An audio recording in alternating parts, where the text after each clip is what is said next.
Lepas dia ni punya dosa ni.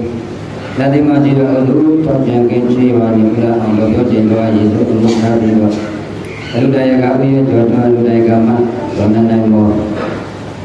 Lalu minyak berjalan matan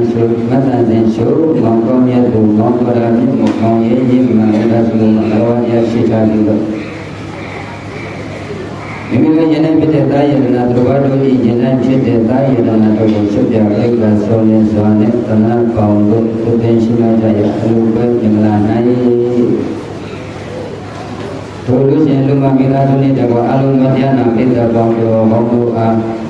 Jadi bukan macam mana ni kami sini cuba ni, tapi sini sahaja macam asyik naik kita ngambil bersyukur. Kalau agak boleh buat faham lalu dah kaman orang mahu, kalau ni pada biar jadi itu nari itu ayah orang jadi ini. Kalau awak kata yo balik jauh tak ada malah sini. Pengen lalu tak jangan buat kami do. Ini dia ada nyana leau, mana meli bicara di sini, mana leau alum malai, saya hanya dengan saya pada yang oleh kayu bani. Kalau kami ini sahaja malah, ini orang kaya lah. Pada yang oleh, coba. Saya hanya dengan saya pada ada lele. Saya hanya dengan saya. Jadi dia ada mengajar ni. Semua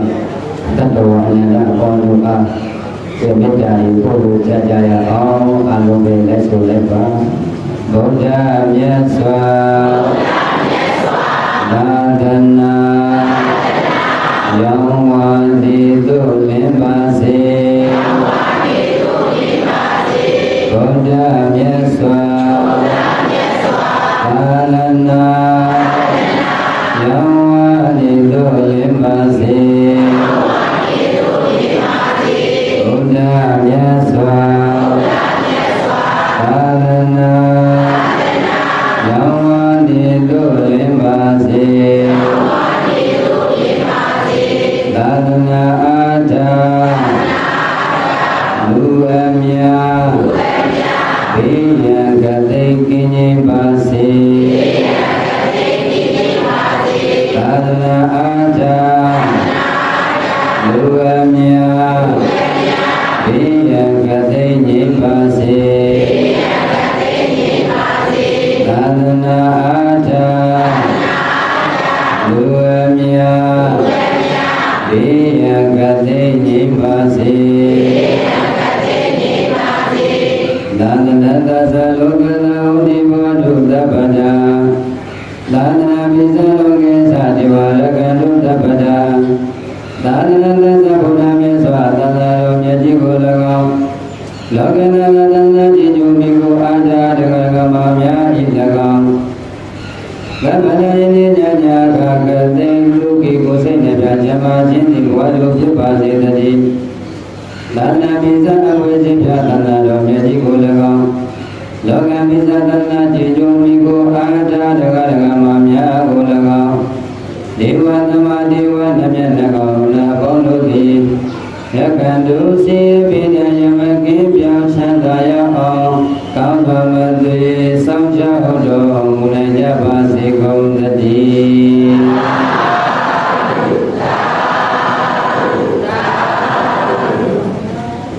Kami jenis cerita kaya dana, berbadu jenis cerita kaya dana lalu bersibya baik asal suatu tanah kaum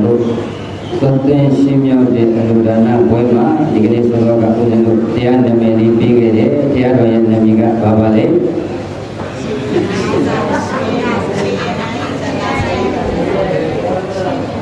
Ini dia bioma,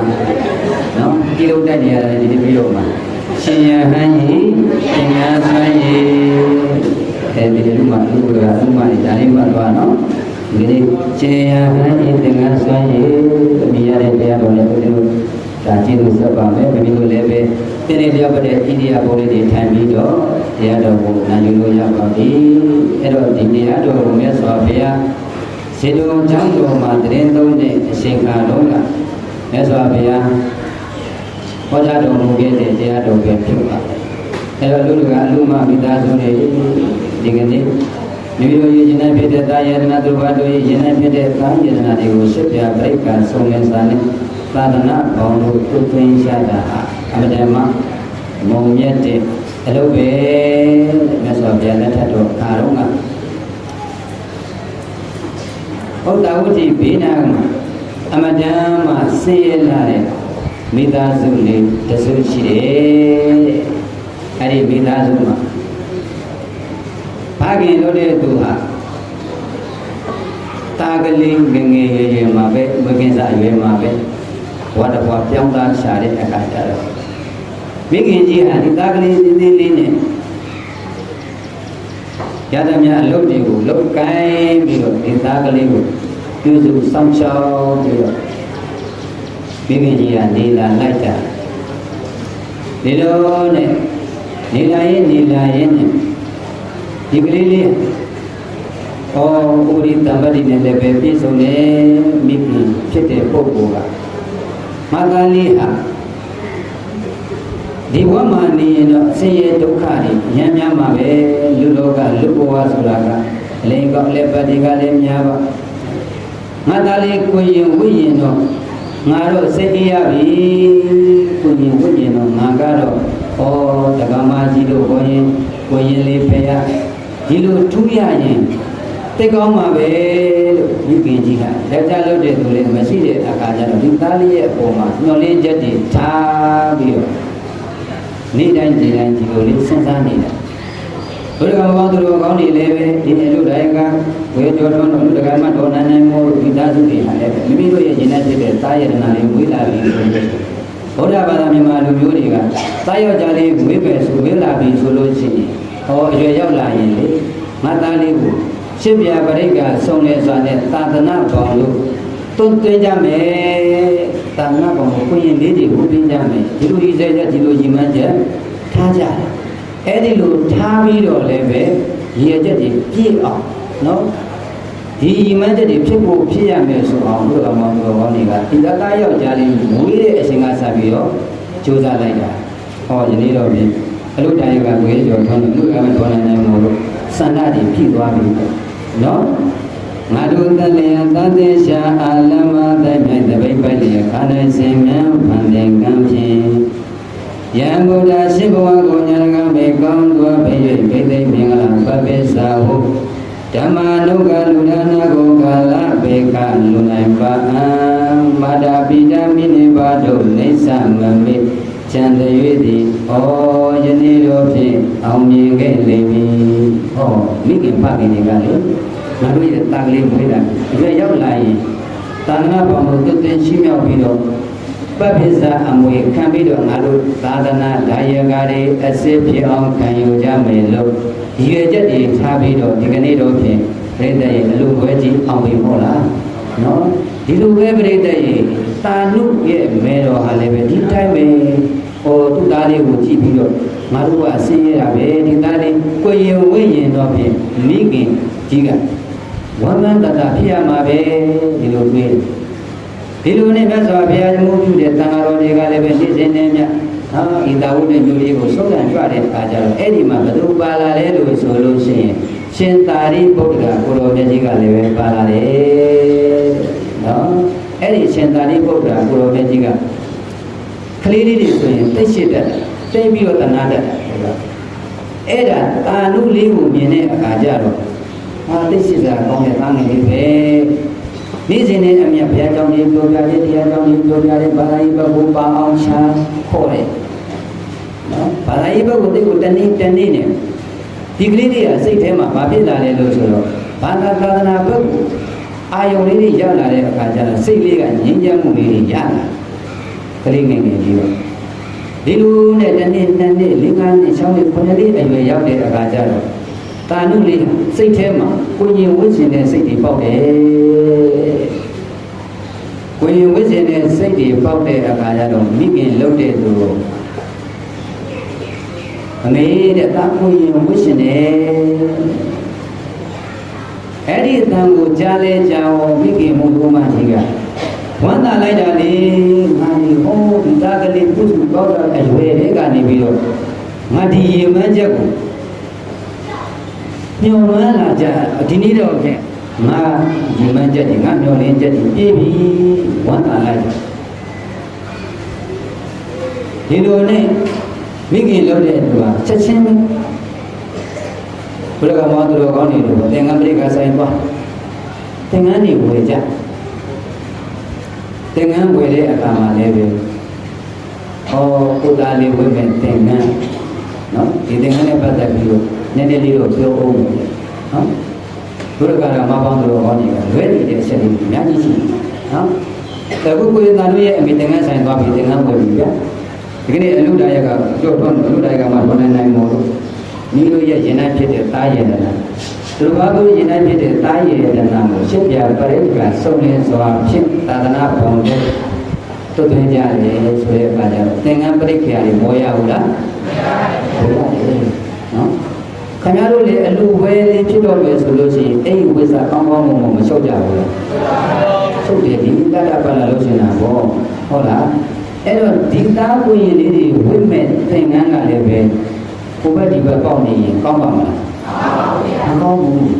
ဒါကြောင့်ကျုပ်တို့ကလားလိုက်ပြီးတော့ဒါကြီးဒီဘက်ကြီးလေကိုသားဝိမဲ့သင်္ကန်းလေးကိုကောင်းကောင်းမွန်မွန်ဆင်ခြင်တော့နော်ကိုရင်ဝိတယ်ဆိုတာယဟန်ဝိတယ်ဆိုတာဒီပိဋက၈ပါးစုံမှဝိလို့ရတာလေဒီပိဋကကိုအားထားပြီးတော့အလူလောရတာလေဒီနည်းတော့ဖြင့်ဘယ်နေလဲညာနေနော်ပကာသတွေဖတ်လာတာနဲ့အမြတ်ဘဝကြလာတွေကဘေးရောက်သွားနော်ဘေးရောက်တာအပြောလေးများလာအဲ့တော့ကိုသားဝိမဲ့သင်္ကန်းကြတော့ကိုယ့်ယူကာယဟိုမြင့်ဒီမြင့်ဟိုပေါက်ဒီပေါက်ဆိုလို့ရှိရင်ကောင်းပါမလားကောင်းပါဘူးခင်ဗျားတို့လေအဲ့ဒီအပေါက်တော့ဝိပါမလားဟုတ်ဘူးလေဒီအလူလုပ်တယ်ဆိုပြီးဆိုတဲ့ကကိုသားကိုအဓိကထားပြီးတော့ရှင်းပြပိတ်ကစုံလင်စွာဒီထဲမှာလည်းပါတယ်လေရှင်းပြပိတ်ကစုံလင်စွာဖြင့်သာသနာ့ဘောင်ကိုပြုပေးမယ်ဆိုတော့သင်္ကန်းပိတ်ကစုံအောင်လုပ်ရတယ်တပိတ်ဆိုရင်လည်းကောင်းကောင်းကန်းကန်းလုပ်ရတာလေနော်ဒါတွေကိုအဓိကထားပြီးပြောတာဒုက္ခဘာသာတွေကအရောတွေများနေတယ်နော်အခုကိုရင်တာနုရဲ့အမေသင်္ကန်းဆိုင်ကိုတွားပြီးတော့သင်္ကန်းဝယ်ပြီးတော့ရှင်သာရိပုတ္တရာရဲ့အကြောင်းကိုတွားပြီးဘုရားမောတော်ကောင်းနေဘာပိတ်သေးမှမပါဘာပိတ်ထီးမှလည်းမပါပါသလားကိုရင်တာနုမေသင်္ကန်းဝယ်ပြီးတော့ရှင်သာရိပုတ္တရာကိုထံကိုတွားပြီးလေပါသလားဘာသာမှမပါဒီဇိုင်းမိုင်းပြောတာပုံနော်ကတ်ဘုရားရှင်လက်ထက်တော်ကပြောတာနော်ဘုရားမင်းကလူတော်ကသူ့မှာပြောတာမဟုတ်ဘူးနော်အဲ့တော့ဒါဒီမလို့ရဘူးလားဆိုတော့ပြိတ္တိမလို့ရဘူးလို့မပြောပါဘူးဒါပေမဲ့လို့အဓိကကြတဲ့အရာတွေကိုတမင်ညနဲ့မရောပိုက်ပါနဲ့နော်အဓိကကြတဲ့အရာတွေကိုအဓိကအလူဒါနအဓိကထားပြီးတော့လူရမယ်ဆိုတာမသေးရဘူးလားသိရတယ်ဗျာဒီပိဋကရာဒီပြားလေးအဓိကပဲနော်ဒီပိဋကဆရာကဒီရှင်လောင်းလေးတွေကိုကိုရင်ဝတ်ပေးမှလားယဟန်ဝတ်ပေးမှမဝတ်ပေးနိုင်ဘူးလေဟုတ်လားပိဋကတွေမပါရဘူးလို့မပြောဘူးနော်ပကာဒနာကြီးတဲ့အဓိကကြတဲ့အရာတွေကိုမိတ်ထားလို့နော်ပကာဒနာပါတဲ့အရာတွေများလာလေအဓိကအရာတွေပျောက်သွားလေဖြစ်လာလူပဲတော့ဘူးဒီတရားဓမ္မတွေအလူကအလူမတွေလာစဉ်နေစဉ်နှစ်တည်းအများကြီးစုဆောင်းပြီးတော့ဒါတွေစုဆောင်းပြီးတော့လူရတာလေဟုတ်လားရှိလို့လူတာမဟုတ်ဘူးသိလို့လူတာလေဟုတ်လားသူများလူမှာကိုကကုသိုလ်ရအောင်လုပ်ရမှာနော်တာဝန်အလီကိုလည်းကုသိုလ်တွေပအောင်လုပ်ရမှာဟုတ်လား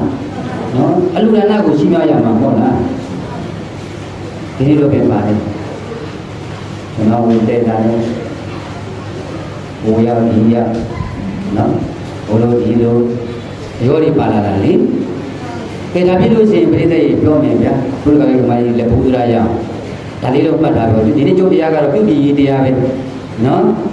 တရားဆိုတာမှန်တာဒီပြောရတာလေ နော်မှန်တယ်နာကျင်လို့တို့ကမောင်းလို့ကောင်းနေနာကြတာမဟုတ်လားဒီနေ့အလူမှအလူကလည်းကိုလည်းဒါလေးတွေသိသွားအောင်နော်အလူလေးတွေချီတော့တို့ကမောင်းလို့ကောင်းနေတယ်သိရအောင်ဒီနေ့ဦးဇင်းကဘုရားဖြစ်စီတယ်လို့ပြောနော်ဒီနေ့အလူတော့ရင်ဘာပြရဘာရင်ပြရဟမ်သူကယူပါကြီးတရားယူပြောမယ်နတ်တွေကြတယ်ဗျာဟမ်နတ်ပြရတယ်ပေါ့လားလောက်ပါတို့ကမိုက်ကောနေအလူချင်းလူမတွေအဲ့ကံလို့ပြရတယ်တမင်းတွေစားပြီးပြီမို့လားလောက်ပါဘာရင်ပြရတော့ဘာဖြစ်လို့နတ်ပြရ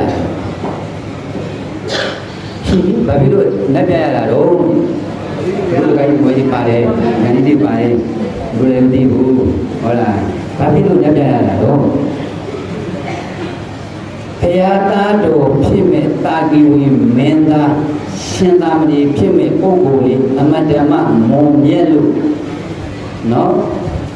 အမတ္တမမုံမြတ်တဲ့ပုဂ္ဂိုလ်လေးဖြစ်တဲ့အတွက်ကြောင့်မို့ဒီမုံမြတ်တဲ့ရှင်လောင်းလေးဟာနောက်နေ့ဆိုရင်မြတ်စွာဘုရားရဲ့ဘာဝစင်နဲ့သင်္ကန်းဝတ်တော်မဲ့မြင့်မြတ်တဲ့ပုဂ္ဂိုလ်လေးဖြစ်တဲ့အတွက်ကြောင့်မို့လို့သင်တို့ဒီရှင်လောင်းလေးဘိမတိယမခအောင်ဆောင်းချောက်ပြကြပါဆောင်းချောက်ခိုင်းတာဘာလို့ခိုင်းတာလဲခိုင်းတာနော်ဒီကိတော့အဲ့လိုပေါ့ခမတို့ကနတ်သားပြတယ်ကတော့ဘလို့ခိုင်းနေမလားဘာကြောင့်ကတော့ခိုင်း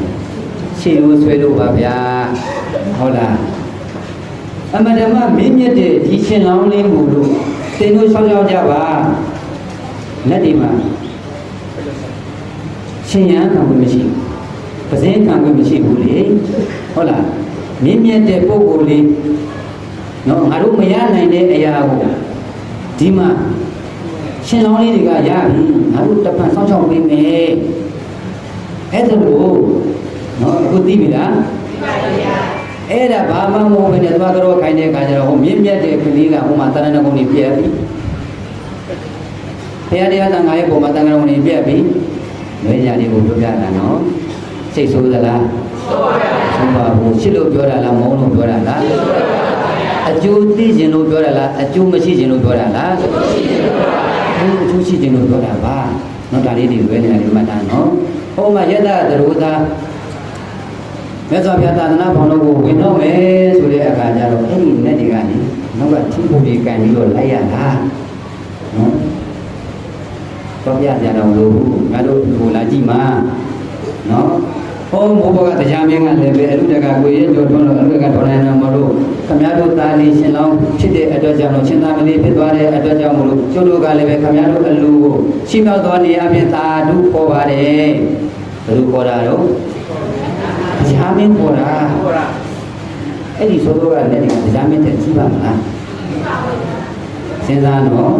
စဉ်းစားဖို့လေးကိုပြောပြတာနော်ဒီကနေ့ကတော့မပြောဘူးနော်ဘယ်သွားပြန်ပြောခဲ့တဲ့အရာလေးကိုပြောပြတယ်ဟုတ်လားကဲရှင်တော်ကဲနှက်ပြတာတော့သိပြီကဲရှင်တော်ကတော့ဘာဖြစ်လို့လက်တယ်လဲကဲဘုရားကြီးမကြီးကဲဖြေကြရှင်တော်ဘာလို့လက်တယ်ရှေ့ရိုးဆွဲလို့ပါဗျာနော်ရှင်တော်ကိုပူအောင်ပါဗျာပူအောင်တဲ့မြတ်စွာဘုရားရဲ့သားတော်ဖြစ်မဲ့တာကိဝိမင်းသားမြင့်မြတ်တဲ့ရှင်လောင်းလေးတွေဖူးမြင်ရအောင်လို့အပူဇော်ခံလှည့်လေတာရှင်းပြီလားအပူဇော်ခံလှည့်လေတာဒီနေ့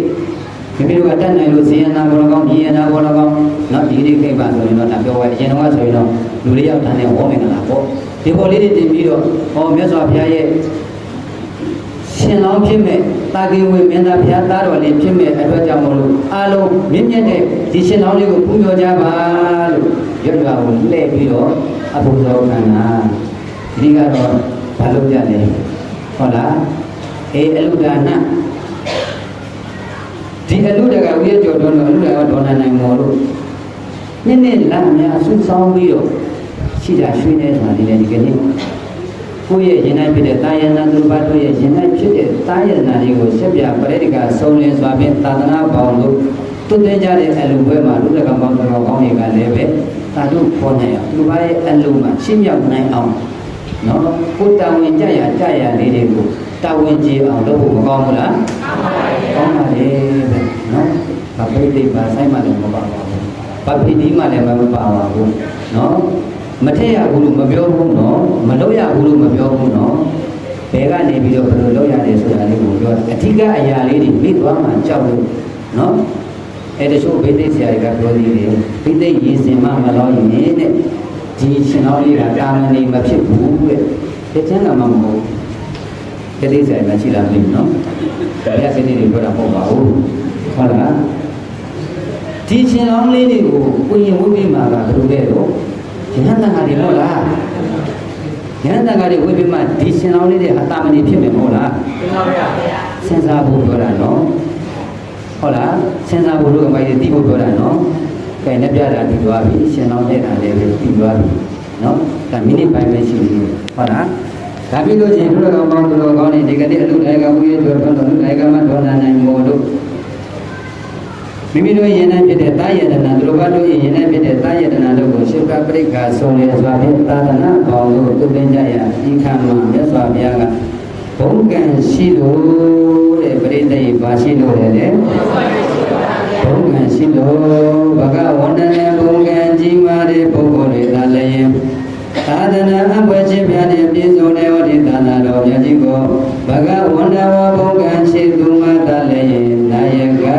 ထောက်ပံ့ခွင့်လူရန်ခွင့်ရကြတယ်မြတ်စွာဘုရားနော်ဘုံကံရှိတဲ့ပုဂ္ဂိုလ်တွေမှသာလည်းမြတ်စွာဘုရားရဲ့သာသနာတော်ကိုချီးမြှောက်ခွင့်ထောက်ပံ့ခွင့်ထူထောင်ခွင့်ရတယ်တဲ့ဒါပြလို့ချင်းအလုတိုင်းကဦးရဲ့ကျော်တော်တော်အလုတိုင်းကမှဒေါ်နန်နိုင်မို့လို့မိသားစုကဘုံကံရှိလို့ဟောဗျနော်ဘုံကံရှိလို့လူနိုင်နဲ့ထောက်ပံ့နိုင်မယ်ဆိုတော့မသေးကြဘူးလားသိပါပါဘုရားဒါပြလို့ချင်းမြင့်မြတ်လို့လားမမြင့်မြတ်ဘူးလားမြင့်မြတ်ပါဗျာမြတ်စွာဘုရားရဲ့သာသနာဆိုတာပြိတ္တတွေလေးသိခြင်းနဲ့ကဝါသတိကာလကြာမှဘုရားယတနာဆိုတော့ပေါ်ထွန်းတာမဟုတ်လားမှန်ပါဗျာနန္ဒီကဂရိကရှိ6တိထောင်တဲ့သာသနာမဟုတ်ပါဘူးဗျနော်လေးသိခြင်းတွေကဘာတသိပါရမီဖြည့်မှဘုရားပွင့်မှဒီသာသနာဆိုတာဖြစ်ပေါ်လာတာလေနော်ဟောဘုရားပွင့်တဲ့ကာလလည်းပဲဒုဒကမောင်းတော်ကောင်းနေမကြုံဘူးလားကြုံပါတယ်လူပြုတ်ကိုကောင်းမရဘူးလားရတယ်လူဘုရားရဲ့တရားတော်တွေကိုလည်းမနာကြရဘူးလားနာကြရတယ်ရခဲ့တဲ့အခွင့်အရေးဒုဒကမောင်းတော်ကောင်းနေမရကြဘူးလားရနေတယ်ဒီမိမြတ်တဲ့သာသနာတော်ဘုံကံကြီးမားတဲ့သာသနာတော်ဘုံကံကြီးမားတဲ့ပုဂ္ဂိုလ်တွေသားတွေရသော်ဗျာကထောက်ပံ့ခွင့်လူဒန်းခွင့်ရတယ်တဲ့ဗျာနော်ဘုံကံရှိလို့လားဘုံကံမရှိလို့လားဘုံကံရှိလို့တဲ့မြတ်စွာဘုရားကဘဂဝန္တနဲ့ဘုံကံကြီးမားကြတဲ့ပုဂ္ဂိုလ်တွေမှသာလည်းသာသနာအဝယ်ချင်းများနဲ့ပြည့်စုံတဲ့သာသနာတော်မြတ်ကြီးကိုဘဂဝန္တဝါဘုံကံကြီးတဲ့ပုဂ္ဂိုလ်တွေသာလည်းချီးမွမ်းခွင့်ထောက်ပံ့ခွင့်လူရန်ခွင့်ရပါပြီလေလို့တတ္တနလူတို့ရဲ့ဆေယဘဂဝါဘုံတော်လျှောက်လို့အောင်လည်းဖြစ်တော်မူသောပြခြင်းကိုတော်မြတ်ကကတိသင်္ကရုဏာရှိစုဟောပြတော်မူခဲ့ပါပေသတည်း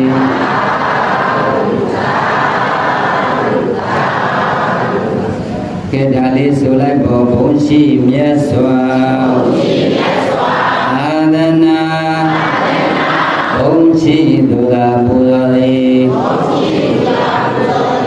ဘုံရှိမြတ်စွာ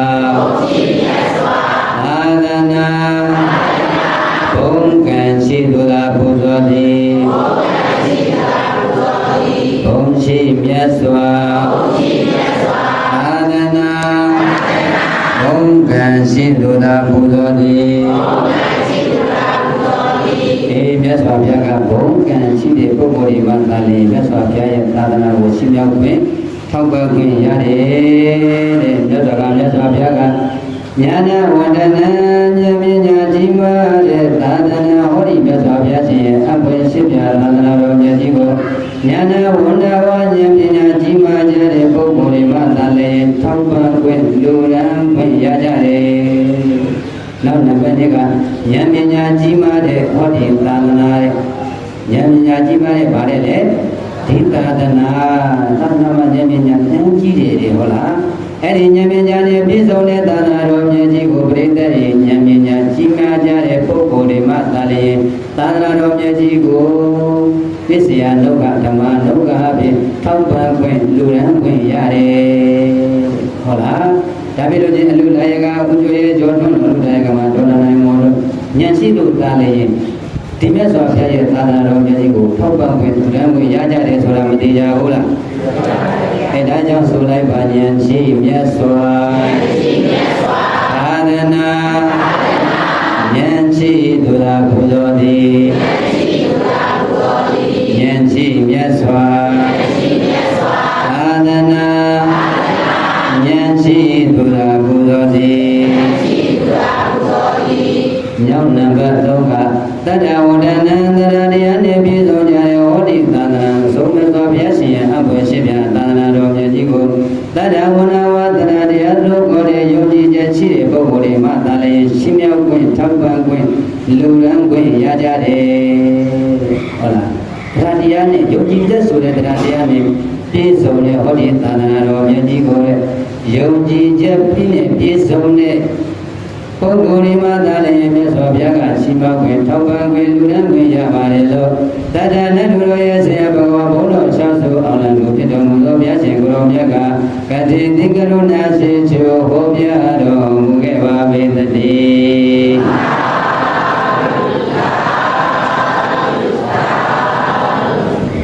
ကဲဒါလေးဆိုကြည့်ဖို့ယုံကြည်မြတ်စွာအာရဏယုံကြည်သူသာပူဇော်သည်ယုံကြည်မြတ်စွာအာရဏယုံကြည်သူသာပူဇော်သည်ယုံကြည်မှုနဲ့ပြည့်နေနေတဲ့တရားတရားနဲ့ပြည့်နေတဲ့ဟောဒီသာသနာတော်မြတ်ကြီးကိုယုံကြည်ကြတရားတရားနဲ့ပြည့်စုံတဲ့သို့တကမောင်သူတော်ကောင်းတွေသာလည်းထောက်ပံ့ခွင့်လူရန်ခွင့်ရတယ်သာသနာ့ဒီအလူတိုင်းကကိုရဲ့ကြောတော်လူတိုင်းမှာဒေါ်လာနိုင်မောတို့ယုံကြည်တဲ့တရားတရားနဲ့ပြည့်စုံလို့သာလည်းဒီကနေ့အလူပွဲကြီးကိုလူနိုင်ကြတယ်ဆိုတာမသေးကြဘူးလားသိပါပါဗျာယုံကြည်ချက်မရှိရင်ဒီကနေ့လူမျိုးအလူကြီးကိုပွဲကြီးကိုဖြစ်ပါမလားဖြစ်ပါပါဗျာကဲဒါကြောင့်ဒါလေးလိုက်ဆိုကြည့်ပါကိုသာရှင်ဖြင့်ကျိုးရှိကပါယဟန်ခံလေ16ကဘာကိုယ်တိုင်ဝင်ရောက်32ကဘာဘေမလာကျိုးမြဝေဝေဖြာကိုသာရှင်ဖြင့်ကျိုးချေကဘာယဟန်ခံလေ16ကဘာကိုယ်တိုင်ဝင်ရောက်32ကဘာဘေမလာကျိုးမြဝေဝေဖြာကဲအပြင်သာနုရဲ့အမေသင်္ကန်းပရိက္ခတွေဝယ်လို့ပြိတ္တိမြတ်စွာဘုရားရှင်ရဲ့ကျောင်းတော်ကိုသွားပြီးတော့တာကလေးကိုပြိတ္တိရှစ်ပြာပရိက္ခဆုံးလဲစွာနဲ့သာနာပေါင်းတို့သွင်းပြီးတော့ချင်းမြောက်ခွင့်ထောက်ပံ့ခွင့်လူရန်ခွင့်မရသွားဘူးလားအေးကရဏုကနေပြီးတော့ကိုရင်သာနုကလေးဖြစ်သွားပြီကိုရင်ကလေးဖြစ်သွားပြီဆိုတော့ကိုရင်လေးကဘွဲ့ကလည်းပဲကိုရင်သာနုလေဗျာကိုရင်လေးရဲ့ဘွဲ့ကဘယ်လိုလဲတော့ကိုရင်သာနုလေးဖြစ်သွားပြီအဲ့ဒီကိုရင်သာနုကပြိတ္တရဲ့အရွယ်ကလေးငယ်ပင်မဲ့လို့ပြိတ္တရဲ့ရှင်သာရိပုတ္တရာရဲ့ဟောရှင်သာရိဒီသိက္ခာပုဒ်ကတော့ဒီလိုထိရတယ်ဒီကမ္မထံကတော့ပြင်ဒီလိုကျင့်ကြံရတယ်ဒီလုပ်ကိုတော့ဒီလိုလုပ်ရတယ်ဒီဥကိုတော့ဒီလိုပြုရတယ်လို့ရှင်သာရိပုတ္တရာရဲ့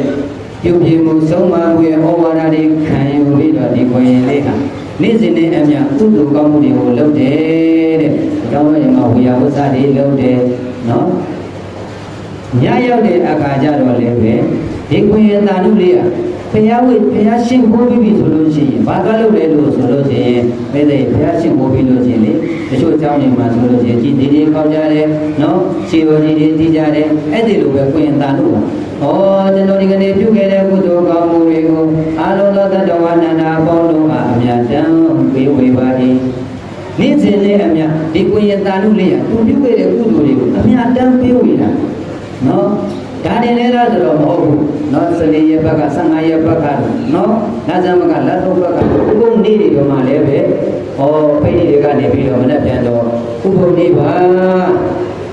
အာလုံးသောဘေဒပေါင်းတော်မနဲ့ပြန်ဥပုပ်လေးရောက်ပြီးဥပုပ်တဲ့နေလာရောက်စောင့်ကြည့်ကြပါလို့နိဗ္ဗာန်တော်လည်းပဲဝင်သားလို့ရဟာလုပ်တယ်ဒီလိုနဲ့နေလာလိုက်တာပြိတ္တိဒီကုတဲ့ကုသိုလ်ကောင်းမှုတွေကိုဘဝပေါင်း900ကတော်ဆက်ခဲ့မှုတဲ့မိခင်ကကြားတဲ့အခါကျတော့ပြိတ္တိဝင်ကောင်းမှုလေးကအမြတ်ယူတော်မူပါလို့အမြတ်ပေးဝေတဲ့အတန်ကိုဘဝပေါင်း900ကမဲပြီးတော့မဲတော်ဖြစ်ခဲ့မှုတဲ့ဒီဝရခါလို့ခေါ်တဲ့နတ်သမီးကြီးကနတ်လူမကြီးကပြိတ္တိရေသာဓုခေါ်တယ်ပြိတ္တိရေပဲဘဝကလည်းဘဝပေါင်း900ကတော်ဆက်ခဲ့တဲ့မိခင်ပြိတ္တိစာလို့ပြောတော့ဒေဝရက်ခနော်ရက်ခဆိုတာကဘလူပဲဒေဝဆိုတာကတော့နတ်ပဲနော်အဲ့ဒါပြိတ္တိသူကအသားစားတဲ့ဘလူတော့မဟုတ်ဘူးပြိတ္တိနော်နတ်ဘလူကိုအသားစားတဲ့ဘလူတော့မဟုတ်ဘူးအဲ့ဒါကိုရင်လေးရဲ့အမြတ်ပေးဝေသံကိုတာရုခေါ်တဲ့အခါကျတော့ပြိတ္တိအဲ့ဒီဘဝ900ဟာမိခင်ဟာကိုရောင်ကိုဝါးတွေတောင်းပြီးတော့ပြိတ္တိအဲ့ဒီအရှင်ကြောင့်ပါလေစီစီဩဇာတွေကလည်းပဲပြည့်စုံလို့နတ်တို့မှလည်းပဲပြိတ္တိကိုရောင်ကိုဝါးတောက်ကိုရောင်ကိုမတောက်ရင်သူ့ရဲ့ကြီးကိုရောင်ကိုဝါးတောက်တဲ့ပုဂ္ဂိုလ်ရဲ့နောက်တစ်ဖြစ်ဖြစ်ရောက်သွားတယ်နော်အခုလည်းကြည့်ပြီဘဝ900ကတော်ဆက်ခဲ့ဘူးတဲ့မိခင်မှာကိုရင်တာလူလေးရဲ့အမြတ်ပေးဝေတဲ့ကိုတာလူခေါ်လိုက်တာဟောဘုမစားကြရနေကြရအပြည့်နော်ဘာကနဲ့တပည့်တွေပွဲတွေရှိလို့ရှိရင်လည်းပဲဟောကိုရင်တာလူရဲ့မေတော်လေးကြွားပါကဲဒီရှိစုံမှာထိုင်ပါကိုရင်တာလူရဲ့အမေလာတော့တို့အလူကိစ္စလေးရှိလို့ကိုရင်တာလူရဲ့အမေရှိတော့ကနေလာပါတဲ့ကိုရင်တာလူရဲ့စွမ်းရည်လေးတွေဟောလားနော်ကိုရင်သားတို့ဒီကနေ့လည်းပဲလူတိုင်းကကိုရင်ကျော်ကျော်လူတိုင်းကမှတော်နိုင်မော်တို့မိမိတို့ရဲ့ရင်တိုင်းဖြစ်တဲ့သားရတနာသူတို့ဘာတို့ရဲ့ရင်တိုင်းဖြစ်တဲ့သားရတနာတို့ကိုချစ်မြတ်ပရိသေကဆုံးလင်းစွာဖြင့်သာသနာပေါင်းတို့သုသွင်းလိုက်တဲ့ဆိုရင်နေတဲ့ရဲ့ကိုရင်သားတို့လေးကိုကြည့်ဖို့သင်္ကန်းလေးဝတ်လိုက်တာပရိသေတဲ့ရဲ့ဒီကနေ့သင်္ကန်းလေးပတ်သက်ပြီးတော့သူလုပ်နေတဲ့ကုသိုလ်ကောင်းမှုတွေကိုအများတန်းပေးဝေလိုက်တာဘဝပေါင်း900ကမိခင်ကြီးဟာတဲ့ရဲ့ကိုရောင်ကိုဝါတွေတောက်ပြီးတော့နော်ပွဲလဲတပည့်တွေရှိတဲ့အခါမှာလည်းပဲခြေဆုံးကနေပြီးတော့ကိုရင်သားတို့ရဲ့အမိပါတာ။ဘာရဲ့စွမ်းရည်လဲသင်္ကန်းရဲ့စွမ်းရည်ဘာရဲ့စွမ်းရည်လဲသင်္ကန်းရဲ့စွမ်းရည်ဒီဘဝရဲ့မိခင်လားငါဘဝ900ကမိခင်လားဘဝ900ကမိခင်တော်မှာဒီလိုအကျိုးတရားတွေရရှိတယ်ဆိုလို့ရှိရင်ယခုဘဝကမိခင်ဆိုရင်ပြိတ္တရဲ့အကျိုးတရားတွေနည်းနိုင်မှာမလားနည်းနိုင်ဘူးဒီလိုနဲ့ကိုရင်သားတို့လေးကဒီခုနှစ်ရက်ကနေပြီးတော့ဒီလိုပဲနေလာရင်းနဲ့ကိုရင်သားတို့16စုပ်ပုံရွယ်ရောက်ပြီ16စုပ်ပုံရွယ်ရောက်တဲ့အခါကျတော့အရွယ်လေးကရလာတဲ့အခါကျတော့ကိုရင်သားတို့သာသနာ့ဘောင်မှာနေရတာမပြောတော့ဘူးတဲ့ကိုရင်သားတို့သာသနာ့ဘောင်မှာနေရတာပြိတ္တရေပြောရလားပြောပါဘူးပြောလို့ပြိတ္တရေလူထွက်ခြင်းနဲ့စိတ်တွေထဲမှာလေကိုရင်သားတို့စိတ်တွေညစ်ပြီးတော့လူထွက်ခြင်းဒီလိုနဲ့နောက်နေ့ကျတော့မရတော့ဘူးငါလူထွက်မယ်ဆိုပြီးတော့အဲ့ဒီသာဝတိနိနာကမိခင်ကြီးရှိတဲ့အိမ်ကိုပြန်လာပြီးတော့မိခင်ကြီးကလည်းဟိုမှာလုံးစရာရှိကြတယ်ဆက်ပြုတ်လုပ်ကိုင်းနေတဲ့အချိန်မှာကိုရင်သားတို့ကအိမ်မောက်ဝက်ကနေပြီးတော့အမေလို့ခေါ်တယ်ကြားတဲ့အခါကျတော့မိခင်ကြီးဟဲ့ဘလူတို့ခေါ်တဲ့အခါကျတော့အကနုလေအဲငါသားဘလူဖြစ်တော့အိမ်ထဲကိုလေထွက်ပေါင်းငါသားရဲ့လို့ဆိုတဲ့အခါကျတော့ကိုရင်သားတို့ကသင်္ကန်းကြီးကိုညတာနဲ့ရမ်းပြီးတော့အိမ်ဘကိုတက်ပြီးတော့သင်္ကန်းလေးပုံချပြီးတော့ပြည့်တဲ့အိယာဘကိုတုံးပြုံးလို့လဲပြီးတော့အမေတဲ့သာသနာ့ဘုံမှာမပြောတော့ဘူးတဲ့တာလူထွက်ခြင်းနဲ့အဲ့ဒီလိုကိုရင်ကလေးကပြောတဲ့အခါကျတော့မိခင်မလေးပြိတ္တတည်းရဲ့စိတ်တွေဆင်းလိုက်တာဩငါသားလေးလူလောကမှာလူဘောမှာနေရင်လူလောကတွေဆိုတာကအမှန်တမ်းမှကောင်းခြင်းစင်တဲ့ပုဂ္ဂိုလ်တွေကလည်းပဲများတယ်လူလောကမှာအမှန်တမ်းမှဒုက္ခတွေလည်းများပါတယ်ငါသားရဲ့ငါသားလေးသာသနာပေါင်းကိုရင်တော့အမေကတော့ပြင်ဝန္တာပေတွေဖြစ်ရမယ်။ဩငါသားလေးကျောင်းမှာရှိတယ်ဆိုလို့ရှိရင်ဩငါသားလေးရှိသေးတာပဲငါကျောင်းကိုဆွန်းလေးကလေးပို့ပုံမှာနော်။ဘောခဲဝဲပေါ်စီတွေကိုလည်းပဲငါကဲအောင်မှာငါသားလေးကိုအကြောင်းပြုပြီးတော့ငါကုသိုလ်တွေရအောင်လုပ်အောင်မှာလို့မိခင်ကြီးမှာပြိတ္တရဲ့တွေးထားတာအင်္ဂါနာတွေလုပ်မယ်ဆိုပြီးတော့တွေးထားတာအခုကိုရင်သားတို့ကလူထွက်မယ်ဆိုတဲ့အခါကျတော့တိုင်းငယ်ဆိုမိခင်ရဲ့စိတ်ထဲမှာနှလုံးရက်မတက်ခံစားရတယ်တဲ့။ဩ ဒါနဲ့ငါသားရဲ့ဘာလို့ထွက်မှာလဲလူဘဝဆိုတာအမဓမ္မဆင်းရဲဒုက္ခတွေများတယ်ငါသားရဲ့မထွက်ပါနဲ့ဒီဘဝလေးကလေအမဓမ္မမြင့်မြတ်တယ်ငါသားကတက္ကမကြီးလို့ခေါ်လိုက်တဲ့ကအမိဘလှုပ်တဲ့လူကအမေလှုပ်တဲ့လူကကိုရင်လေးဖရာတပည့်တော်ဖရာဒီလိုလေးပြောရရင်တပည့်တော်မမလေးဝမ်းနေကိုသားလို့ငါသားရဲ့မထွက်ပါနဲ့မိခင်လှုပ်တဲ့လူကဘလောက်ခဲတာတာပြိတ္တိရဘူးတို့ထွက်မှာပဲဝေဒနာတို့ကသာသနာပေါ်မှာမပြောတော့ဘူးလေပြောတဲ့အခါကျတော့ဒါဖြစ်ရင်တော့ငါသားလို့မရရင်တော့ဗျနောက်ဆုံးနေတဲ့အမေငါသားကိုစွန့်လေးတနတ်တော့ကက်ရှင်တယ်အဲ့ဒီစွန့်လေးပုတ်ပွေးပြီးရင်တော့ငါသားကိုထွက်ခြင်းထွက်ပါတဲ့အမေကအဲ့ဒီလိုပြောတဲ့အခါကျတော့ဒါပြည့်လည်းမြန်ချက်ဗျာကျော်ဖုန်းကြီးရဲ့ဥထွက်မှာအဲ့ဒါနဲ့မိခင်လို့တဲ့လူကလည်းပဲတုတ်နဲ့မိဖို့တွေကိုဝင်သွားသားလို့တဲ့လူကဘုံနေဆိုအဲ့ရပေါ်ပြန်လဲနေတဲ့အချိန်ကကြာတဲ့အခါကျတော့ဘဝ900ကမိခင်လုပ်တဲ့လူကဒီကနေ့ငါ့ကိုအမြတ်တည်းလည်းပဲငါသားမပေးဝေဘူးနော်ကုသိုလ်ကောင်းမှုတွေလည်းပဲငါသားအမြတ်ပေးဝေတယ်ငါမကြရပါလားသူစိတ်ထဲမှာနေလို့မပြောတော့ဘူးငါသားဗာမဲဖြစ်လို့လေလို့ဘဝ900ကတော်ဆက်ခဲ့တဲ့ဒေဝရက်ကဆိုတဲ့နဗလူမကသူ့ရဲ့သဘောနဲ့ပြတဲ့လူပြကိုကြည့်လိုက်တဲ့အခါကျတော့ကိုမကိုရင်သားတို့လူထွက်ခြင်းလို့အမေရဲ့အိမ်မှာပတ်လက်ကြီးသင်္ကန်းလေးလည်းပဲခွာချထားလို့မမသားဘလို့များဖြစ်ပါလေဆိုပြီးတော့အဲ့ဒါကိုရင်သားတို့ကိုဝင်ပိုးတယ်တဲ့ဗျာကိုရင်သားတို့ကိုဝင်ပိုးပြီးတော့ပြတဲ့ရဲ့မိခင်လောက်တဲ့သူကအဲ့ဒီမှာဘုံသူကြားလိုက်တဲ့အခါကျတော့ငါသားဗာများဖြစ်ပါလေအသားကြီးဗာများဖြစ်လာတော့ဦးနဲ့တိုင်းလေးဆိုပြီးမိခင်လောက်တဲ့သူကမိခင်နဲ့ကနေပြီးတော့ပြေးလာတဲ့အခါကျတော့အဲ့ဒီမှာကိုရင်သားတို့ကိုပူးနေတဲ့ဒေဝရက်ကလို့ခေါ်တယ်ဘဝ900ကတော်ဆက်ခဲ့မှုတဲ့မိခင်ကပြောတယ်တဲ့ဒီကိုရင်လေးကိုလူမထွက်ပါစေနဲ့တဲ့ဒီကိုရင်လေးရဲ့သင်္ကန်းစွမ်းရည်ကြောင့်ကျမမလေးဘယ်နေရာသွားကိုရင်သားတို့ရဲ့အမေလာပါကြွပါနော်ကိုရင်သားတို့ရဲ့မိခင်ကြီးရှင်းနာမထိုင်ပါလို့နတ်တပင်စီဝေပွဲနေမှာလည်းပဲရှင်းဆုံးကထိုင်ရတယ်ကျမမလေးဝတ်စရာနေစရာတွေလည်းပဲရပါတယ်တဲ့ဒါပေမဲ့လို့ဒီကနေ့အများတန်းနဲ့မပေးဝေလို့ကျမကြည့်လိုက်တဲ့အခါကျတော့ကိုရင်သားတို့ကလွယ်ပဲမယ်ဆိုတော့ကျမမလေးဒီရဲ့အကျိုးတရားတွေကိုကျမမခံစားရတော့မှအရင်ကြောက်တယ်နတ်တွေရဲ့ကြားထဲမှာကျမသိက္ခာရတော့ကြပါပြီနော်အကယ်၍မှဒီကိုရင်နိုးလာတဲ့အကဒီကိုရင်လူထွက်မယ်ဆိုလို့ချင်းရင်လက်စစ်ညစ်ပြီးတော့တပ်ပြစ်မယ်လို့ဒီကိုရင်ကိုပြောလိုက်စမ်းပါဒီတဲ့မိခင်မြင့်တဲ့သူကမေတ္တာဒေါသနဲ့ဒီကိုရင်လေးလူထွက်သွားမှကြောက်တော့တားချဘာမှမစိုးရိမ်ပါနဲ့ဒီကိုရင်နိုးလာရင်သာဒီလိုလေးပြောလိုက်ပါလို့မိခင်လောက်တဲ့လူကိုပြောခဲ့ပြီးတော့အဲ့ဒီဒေဝရက်ကလို့ပြောတဲ့နတ်ဘလူကြီးဟာကိုရင်ကိုတွေကလည်းထွက်သွားတယ်ကိုရင်ကိုတွေကထွက်လာတဲ့ထွက်သွားတဲ့အခါကျတော့ကိုရင်လေးကလည်းပြုံးနေတဲ့မဲ့ဟုတ်တာမိဘဖြစ်တာတော့ဒီလိုမေးတဲ့အခါကျတော့ငါသားရဲ့ငါသားကိုရင်ဝတ်တဲ့အချိန်မှလေငါသားပြုလုပ်ခဲ့တဲ့ကုသိုလ်ကောင်းမှုတွေကြောင့်ဟောဘဝ900ကတော်ဆက်ခဲ့ဖို့လေမိခင်ကြီးကငါသားရဲ့ကုသိုလ်ကောင်းမှုတွေကိုတာတို့လူမောဒနာခေါ်ဆိုတော့ဟောဒီနတ်ပြည်မှာလည်းပဲနတ်တပည့်စည်းဝေးမှာလည်းပဲဟိုလူကလာပါဒီလူကလာပါကိုရင်သားတို့ရဲ့အမေလာပါခြေဆုံးကထိုင်မှာကိုရောဘဝတွေတောင်းပြီးတော့အကျိုးတရားများစွာတွေကိုခံစားရတယ်အခုငါသားလို့တဲ့သူကကိုရင်ထွက်တော်မယ်ဆိုတဲ့အခါကျတော့သူကများစိတ်ဒုက္ခတွေရောက်ရတယ်တဲ့ငါသားလူထွက်ရင်သူဟာကိုက်စားပြီးမယ်ကိုချုပ်ပြီးတော့တတ်ပိုက်မယ်လို့ငါသားကိုဒီလိုပြောတယ်လို့ဒီဘဝမှာတော်ဆက်ခဲ့ဘူးလေမိခင်ကပြောတဲ့အခါကျတော့မှကိုရင်သားတို့တံဝေကနေဖြစ်ပြီးတော့ငါမြတ်စွာဘုရားရှင်ရဲ့အမတန်မှအံ့ဖွယ်ချက်ပြတဲ့ပြည့်စုံတဲ့သာသနာတော်မြတ်ကြီးကိုဝင်ရောက်လိုက်တဲ့အတွက်ကြောင့်မို့လို့ဒီသင်္ကန်းရဲ့ဆွမ်းရည်ဒီသင်္ကန်းကြောင့်ပြုခဲ့တဲ့ကုသိုလ်ကောင်းမှုတွေကိုအများတန်းမေ့ဝေလိုက်တာဒီဘဝကမေတော်တယ်မဟုတ်ဘူးလေဘဝ900ကတော်ဆက်ခဲ့ဘူးလေ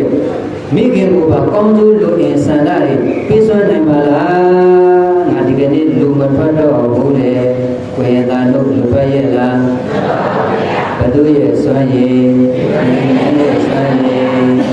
ဝေဒနာတို့နော်အရှင်သာမဏေလေးရဲ့သင်္ကန်းစွမ်းရည်ပြိသိဒီဘဝကမေတော်တဲ့အကျိုးပေးတာလားမဟုတ်ပါဘူးဘဝ900အထိတက်ပြီးတော့အကျိုးမပေးဘူးလားပေးလားဒါကြောင့်ဒီသင်္ကန်းဟာမမြတ်ဘူးလားမြတ်လားအရေးကြီးလားမကြီးဘူးလား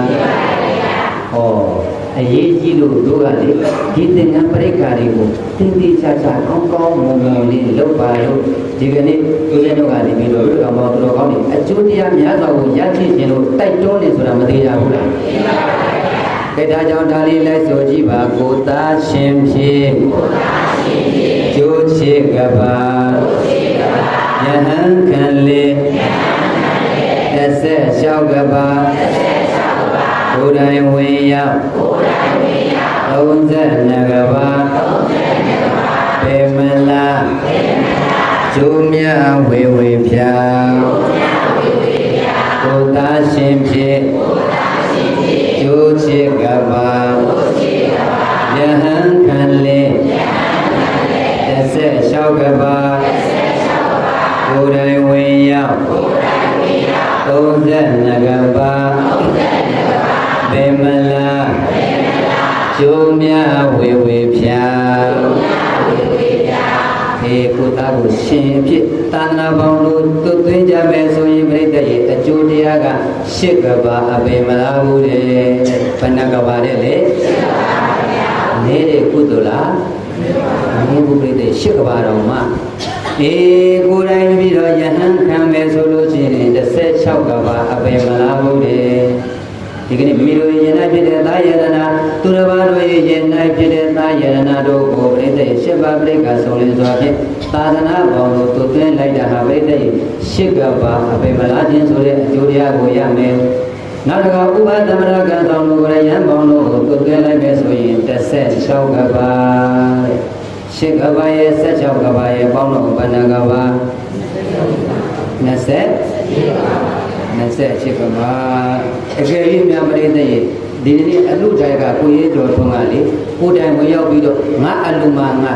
ယဟန်မှာခံလိုက်မယ်ဆိုလို့ရှိရင်ပရိသတ်ရဲ့32ကပါတဲ့ဒီတော့ကိုတိုင်ယဟန်ခံမယ်ဆိုလို့ရှိရင်32ကပါတဲ့နော်အကျိုးတရားက32ကပါတဲ့ဒီကဓမ္မကြီးကနေပြီးတော့ဆိုရင်အတ္တဝိမပါဟုတ်လားအကျိုးတရားက32ကပါတဲ့မိမိတို့ရဲ့ယဉ်၌ဖြစ်တဲ့သာယတနာသူတို့ဘာတို့ရဲ့ယဉ်၌ဖြစ်တဲ့သာယတနာတွေကိုရှင်းပြပရိက္ခာဆုံးလင်းစွာဖြင့်သာသနာပေါင်းတို့သွတ်သွင်းမယ်ဆိုလို့ရှိရင်8ကပါအပေမလားဘူးတဲ့ယဟန်ကမယ်ဆိုလို့ရှိရင်16ကပါအပေမလားဘူးတဲ့အဲဒီမှာကိုယ်တိုင်ဝင်ရောက်ပြီးတော့ယဟန်ကမယ်ဆိုလို့ရှိရင်32ကပါအပေမလားဘူးတဲ့ပြိတ္တိအကျိုးတရားတွေများစွာမရရှိဘူးလားရှိတယ်ဒါကြောင့်မလို့ပြိတ္တတွေရဲ့သင်္ကန်းဟာမြင့်မြတ်လားမမြင့်မြတ်ဘူးလားမြင့်မြတ်ပါဗျာဒါကြောင့်မလို့သင်္ကန်းကိုသုံးကျင်တိုင်းမသုံးနဲ့နော်တန်တဲ့ဘုဒ္ဓမလုပ်ပါနဲ့လက်ကုစုပ်တွေမလုပ်ပါနဲ့နာရီလဲတွန်းလို့ရှိရင်ဒီသင်္ကန်းတွေကိုအလုံးမပြုပါနဲ့ဟုတ်လားမတားကြကိုစောင့်ရမယ်ကျောင်းသားကိုရှောင်ရမယ်ဒီကနေ့ဟောဒီမှာမိမိတို့ယဉ်နဲ့ဖြစ်တဲ့သာယတနာလေးကိုရှင်ပြပရိက္ခာဆုံးလဲသွားဖြင့်သာသနာပေါင်းလို့သွတ်သွဲလိုက်တာရှင်သာမေတ္တေဖြစ်ရောက်တာအကျိုးက8ကပါတဲ့ဘဏ္ဍကပါတဲ့လေမြတ်ဘူးလားမြတ်လားမြတ်တယ်ဘာရဲ့စွမ်းရည်သင်္ကန်းရဲ့အစွမ်းရည်ဒီဘဝတည်းအကျိုးပေးတာလားဘဝ900အထိအကျိုးပေးတာလားအကျိုးပေးတာမိမိတို့ရဲ့ဉာဏ်ဖြစ်တဲ့သာယတနာတို့ဘာတို့ရဲ့ဉာဏ်ဖြစ်တဲ့သာယတနာတွေကိုရှင်းပြပရိက္ခာဆုံးလင်းစွာဖြင့်ဥပသမရကံဆောင်မြင့်မြတ်တဲ့ယဟန်ပေါင်းတွေကိုသွတ်သွင်းလိုက်တာပရိသတ်တွေရဲ့16ကပါအပေမလားတော်ဘူးလေဟောဒီကြိုးကြားတွေမရဘူးလားရလားမိမိတို့ကလည်းပဲကိုယ်တိုင်ဝင်ရောက်ပြီးတော့ယဟန်ခံအောင်ပဲဆိုလို့ရှိရင်32ကပါအပေမလားဘူးလေသင်္ကန်းရဲ့စွမ်းရည်ဘာရဲ့စွမ်းရည်လဲသင်္ကန်းရဲ့စွမ်းရည်ပြိတ္တရဲ့ကိုယ်ရန်သားတို့လေးသင်္ကန်းဝေသွားတာသင်္ကန်းဝေပြီးတော့အဲ့ဒီကုသိုလ်ကောင်းမှုတွေကိုပြိတ္တတွေနေ့စဉ်နဲ့များများတန်းနေပေးဝေတဲ့အကမတာတို့အနုမောဒနာခေါ်ဆိုတဲ့အခါကျတော့ဘုဘောပေါင်း900ကတော့ဆက်ကြတဲ့မိခင်မှာလည်းပဲပြိတ္တတွေအကျိုးတရားများစွာကိုရရှိသွားတယ်ဆိုတာမသိကြဘူးလားသိပါတယ်ဒီဘဝတည်းအကျိုးပေးတာလားဘဝ900တိအကျိုးပေးတာလား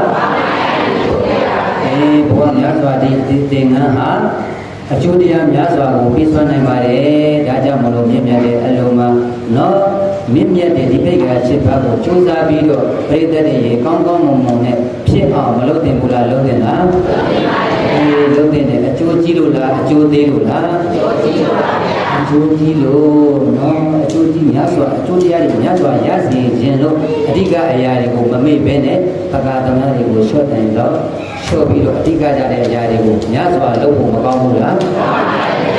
ဒါကြောင့်မလို့ဒီကနေ့မိမိတို့ရဲ့ယနေ့ဖြစ်တဲ့သာယတနာတို့ဘာတို့ရဲ့ယနေ့ဖြစ်တဲ့သာယတနာတွေကိုရှုရပရိက္ခဆုံးလင်းစွာဖြင့်သာသနာပေါင်းတို့သင်ကြတဲ့အလို့တိုင်းကကိုရကြော်တော်တို့အလို့တိုင်းကမတော်နိုင်မောတို့မိသားစုတွေဟာပရိသတ်တွေမိမိတို့ရဲ့ယနေ့ဖြစ်တဲ့သာယတနာတို့ဘာတို့ရဲ့ယနေ့ဖြစ်တဲ့သာယတနာတွေကိုရှင်းပြပရိက္ခဆုံးလင်းစွာနဲ့သာသနာပေါင်းတို့သွတ်သွင်းလိုက်ခြင်းဟာပရိသတ်တွေအကျိုးတရားများစွာကိုရရှိမယ်ဆိုတာမသေးကြဘူးလားသိကြပါတယ်ဒီကနေ့မိမိတို့ယနေ့ဖြစ်တဲ့သာယနာတို့ဘာလို့ယနေ့ဖြစ်တဲ့သာယနာတွေကိုချစ်ကြပရိက္ခဆုံးလင်းစွာနဲ့သာသနာဖောင်တို့သွတ်သွင်းလိုက်တာယခုဘဝနေမဟုတ်ဘူးဘဝတန်တရာများစွာဒီပါအကျိုးပေးနိုင်တယ်ဆိုတာမသိကြဘူးလားသိကြပါတယ်ကေတာလေးစုပြီးတော့တရားသိကြသူကိုသာရှင်ဖြစ်ကျိုးစေကပါယဟန်ကလေးတက်ဆက်လျှောက်ကပါကိုယ်တိုင်ဝင်ရောက်32ကပါဘေမလားကျိုးမြဝေဝေဖြာဒီကနေ့ဘာကြောင့်ရှင်တော်တရားလေးဘာကြောင့်နှပ်ပြရတယ်ဆိုတာလည်းပဲသိရှိသွားပြီဒီတန်ငန်းဟာဘယ်လောက်ထိစွမ်းရည်ကိုပေးတယ်လဲဆိုတာလည်းပဲသိသွားပြီဒီသင်္ကန်းဝတ်တဲ့အတွက်ကြောင့်မို့လို့ဘလို့ကြာကျိုးတရားတွေကိုရရှိသွားတယ်ဆိုတာလည်းပဲပြိတ္တရဲ့ဒီကနေ့မသိရှိသွားဘူးလားသိရှိသွားပြီဆိုလို့ရှိရင်ပြိတ္တရဲ့အလိုလုပ်တော့မယ်ဆိုလို့ရှိရင်အကျိုးချီးအောင်အကျိုးတရားများအောင်မလုပ်နိုင်ဘူးလားလုပ်နိုင်ပါပြီဒါကြောင့်မလို့လူတိုင်းကကိုရဲ့ကြော်တော်လူတိုင်းကဒေါနနဲ့မော်တို့တွေနောက်တော့အကယ်၍များလူပြည့်ခဲ့လို့ရှိရင်အကျိုးတရားများစွာကိုနိုင်ဖို့အတွက်ဒီကနေ့ရှင်ယဟန်ရဲ့သင်္ကန်းစွမ်းရည်ဆိုတဲ့တရားလေးဒီမှာတင်ခဲ့ပဲဒီကုန်းကပဲအဆုံးသတ်ပါပြီပြီးပါပြီမင်းတို့ရဲ့အလိုမှာဒီကနေ့ငါတို့ကနေပြီးတော့ဓမ္မဒါနအမဒါဒါနနေအပြင်သက္ကရာဝကတန်ရုပ်ပါဠိတော်မှာလာရှိတယ်သာနုတုတ်တံကိုအကြောင်းပြုပြီးတော့ရှင်ယဟန်ရဲ့သင်္ကန်းစွမ်းရည်ဆိုတဲ့အမည်ရှိတဲ့တရားတော်ကိုအကျိုးတရားများစွာတွေတို့တရားဓမ္မပေါင်းတွေအလို့တရားလူမတွေရရှိပါစေခြင်းအကျိုးမှာမေတ္တာခြေထားပြီးတော့ဓမ္မဒါနအမရဒါနနေအပြင်ဟောပြဆိုဆုံးမခဲ့တာဒီကနေ့တော့ဖြင့်ရှင်ယဟန်ရဲ့သင်္ကန်းစွမ်းရည်ပြီးဆုံးပါပြီနော်အဲကြောင့်မလို့အကျိုးတရားများစွာရရှိအောင်ဦးဇင်းတို့ကအလို့တရားလူမတွေကိုဓမ္မဒါနအမရဒါနနေအပြင်သင်္ကန်းရဲ့ရှင်ယဟန်ရဲ့သင်္ကန်းစွမ်းရည်မိရတဲ့တရားတော်ကိုရှင်းမြောက်ဥဒ္ဒံပေကံဆင်ကြခဲ့ပါလေနော်တရားတော်လေးလောက်လည်းပဲဒီကောင်မတော်ကောင်းဒီဝန္တာပီတိဖြစ်ပြီးတော့ဒီကနေ့ဦးဇင်းတို့ရဲ့ရှင်ယဟန်ရဲ့သင်္ကန်းစွမ်းရည်ဆိုတဲ့တရားတော်ကိုဒီမှာနေပဲဒီကုန်းကပတ်အဆုံးသတ်ကြအောင်လို့သဗ္ဗိနိယောဝိဘုဇံတုသောကောဂောဝိနတံတုမာတိဘုဒ္ဓတရာယသုဟိတိကာယောဘောဘဝသဗ္ဗိနိယောလုံးစုံသောဘေဟုဘယောဂအန္တရေဘုဒ္ဓမြတ်ပေါင်းတို့သည်ဝိဘုဇံတုချောင်းလဲပြောပြကြပါစေကုန်သောကောဇာသောကရိယတိ၎င်းရောဂောဇာကနာယောဂတိ၎င်းဝိနတတုပြောပြပါစေအန္တရာယအန္တရေပေါင်းတို့သည်မာဘုံတို့မကြမရောက်ကြပါစေကုန်လေဒုက္ခိဒုက္ခိဓာကိုစိတ်နှပြကျမ်းမချမ်းသာဝန္တာကြကုန်သည်ဖြစ်၍ဒီကယုဂတရားတံကိုကျော်လွှားနိုင်ကြကုန်သည်ဘဝတို့ဘဝ